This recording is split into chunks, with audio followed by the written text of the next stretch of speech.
Hello dear students, welcome to our channel educational goal. और हमारी जो सीरीज लगातार आगे बढ़ रही है इंग्लिश के जो क्वेश्चन बैंक है उनके सॉल्यूशन के लिए, उसमें आज ये नवा पार्ट है। और आज हम फिर से सेक्शन डी के दूसरे पैसेज यानी कि सीन पैसेज जो आपकी टेक्स्ट बुक के हैं उनको हम ले रहे हैं। तो फिर से मेरी एक ही रिक्वेस्ट है आप सभी से कि अभी भी जो लगातार वीडियो तो देख रहे हैं लेकिन सब्सक्राइब करना भूल गए हैं, वो चैनल को सब्सक्राइब करिए, क्योंकि हम लगातार सभी विषयों के इंग्लिश, हिंदी, राजनीति विज्ञान, भूगोल सभी विषयों के जो क्वेश्चन बैंक है उनकी सीरीज जारी रहने वाली है। तो मेरी आपसे रिक्वेस्ट रहेगी। और बच्चे लगातार कमेंट कर रहे हैं, कोई कह रहा है कि सर अनसीन पैसेज पहले करवा दीजिए, कोई कह रहा है ग्रामर करवा दीजिए, कोई कह रहा है कि सर क्वेश्चन आंसर करवा दीजिए। देखिए, क्वेश्चन आंसर तो चैनल पर पहले से डले हुए हैं। और रही बात सीन या अनसीन पैसेज की, तो मुझे सारे ही करवाने हैं, आपको कोई टेंशन लेने की ज़रूरत नहीं है। लेकिन यह बात है कि अनसीन पैसेज वाला वीडियो जब तक 1000 व्यूज़ नहीं हो सकते मैं अगला नहीं बना सकता हूँ, मेरी मजबूरी है। तो वो कल जो हमने बनाया था वो 1000 अभी उस पर व्यूज़ नहीं हुए हैं, इसलिए उसका नंबर अब कल आएगा। आज समझते हैं हम इस सीन पैसेज को। इस बार जो पैसेज ये दिया हुआ है ये हमारा जो सेकंड चैप्टर है लॉस्ट स्प्रिंग, जिसमें कि बच्चों की कहानी है, किस प्रकार से उनका बचपन खो गया है। लॉस्ट स्प्रिंग का मतलब ये है कि जिसका बचपन खो गया है, ठीक है।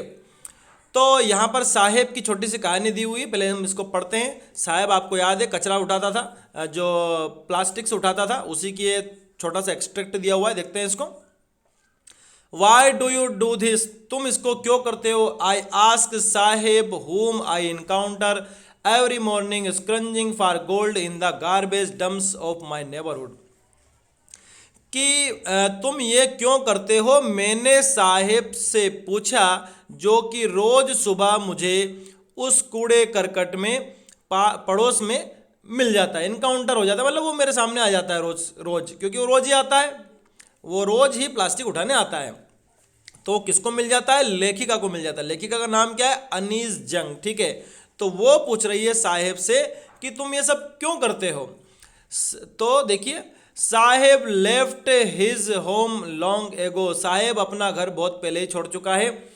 Set amidst the green fields of Dhaka his home is not even a distant memory, कि साहेब जो है उसका जो घर है वो ढाका में बहुत दूर है, जहाँ पर हरे भरे उसके खेत हैं, और उसको अपने घर के बारे में कोई भी पुरानी बात नहीं याद है, क्योंकि वो भारत में बहुत पहले ही आ चुका है।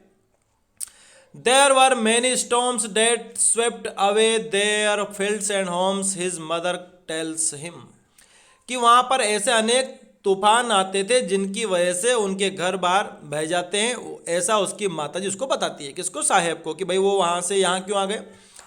That's why they left, इसलिए वो वहाँ से छोड़कर आ गए।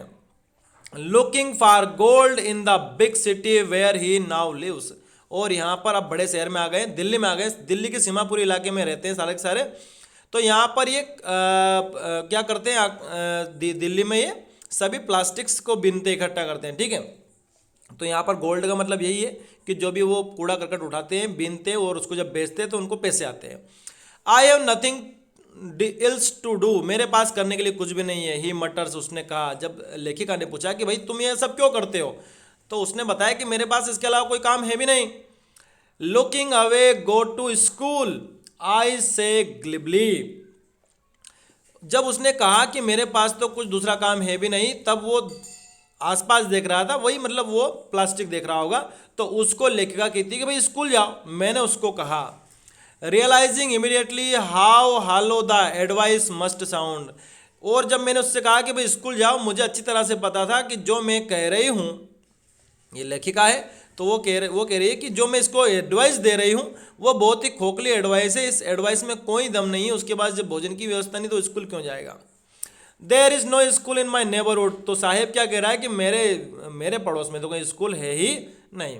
वेन दे बिल्ड वन, जब वो स्कूल बना देंगे, आई विल गो, मैं जाऊँगा। If I start A school will you come, क्या अगर मैं स्कूल को स्टार्ट कर दूँ, मैं स्कूल खोल दूँ तो क्या तुम आओगे। आई आस्क हाफ जोकिंग, मैंने मजाक करते हुए पूछा, या मैं पूछती हूँ। तो ये आपका पैसेज है, आपको समझ में भी आ गया होगा क्योंकि आपने भी चैप्टर पढ़ा होगा। नहीं पढ़ा हो तो मैंने इनको लाइन टू लाइन समझा रखा, आप वीडियो देख लेना। देखिए अब इसके हम देखते हैं ऑब्जेक्टिव से। Who is the author of this extract, इसके लेखक कौन, लेखिका कौन है, तो अनीस जंग है ना। This story is an excerpt from which book of the author, कि ये कहानी कौन सी पुस्तक से ली गई है, तो लॉस्ट स्प्रिंग से ली गई है। स्टोरीज ऑफ स्टोलन चाइल्डहुड, ऐसे बच्चों की कहानियां जो गुम हो गए हैं। फिर अगला है हु वाज साहेब, साहेब कौन था, आपको पता है वो कचरा उठाता था, तो एक रेग पिकर था, वो क्या था, एक रेग पिकर था, ठीक है। तो हम जाएंगे रेग पिकर पे। देखिए बाकी ऑप्शन क्या, दुकानदार था क्या, सेवक था क्या, सभी सभी ऑप्शन आएंगे क्या, तो नहीं, वो सिर्फ क्या था, रेग पिकर था, कचरा उठाता था, ठीक है। फिर आगे देखते हैं हम, what was Saheb looking for, Saheb क्या खोज रहा था, तो वो सोना। सोना मतलब कि जो छोटे बच्चे जो होते हैं वो जब पन्नी बीनते हैं तो वो इस उम्मीद से बीनते हैं कि उन्हें पैसे भी मिल सकते हैं, लेकिन जो बड़े जो पन्नियाँ उठाते हैं उन्हें पता है कि रोज़ पैसे तो मिलने वाले हैं नहीं, इसलिए वो सिर्फ पॉलीथीन उठाते हैं और पॉलीथीन को वो एक अपनी जीविका का साधन मानते हैं। Why did Saheb not go to school, Saheb विद्यालय क्यों नहीं जाता, क्या उसका इंटरेस्ट नहीं है, उसके पास फीस नहीं है जाने की, या वो फिल्म देखना चाहता है, या फिर वो पैसे कमाना चाहता है, तो वो विद्यालय इसलिए नहीं जाता क्योंकि उसके पास पैसे नहीं है। सबसे बेस्ट ऑप्शन है, इन मूवी की तो इसमें बात है ही नहीं, उसका इंटरेस्ट वाली बात भी इसमें नहीं है, पैसे की वाली बात भी नहीं, इसमें सबसे बेस्ट ऑप्शन है बी वाला, had no money to pay fees. Why is the author calling garbage is gold in the story, कि लेखक ने जो कूड़ा करकट है, कचरे का ढेर है, उसको सोना क्यों कहा है इस कहानी में, क्योंकि इस कचरे को के ढेर को बेचकर ही ये पैसे कमाएंगे, तो उनको कैश मिलेगा। तो हम डी वाले ऑप्शन पर जाएंगे, because of its encashment value. तो ये आपका सॉल्यूशन हो गया। Thanks for watching this video.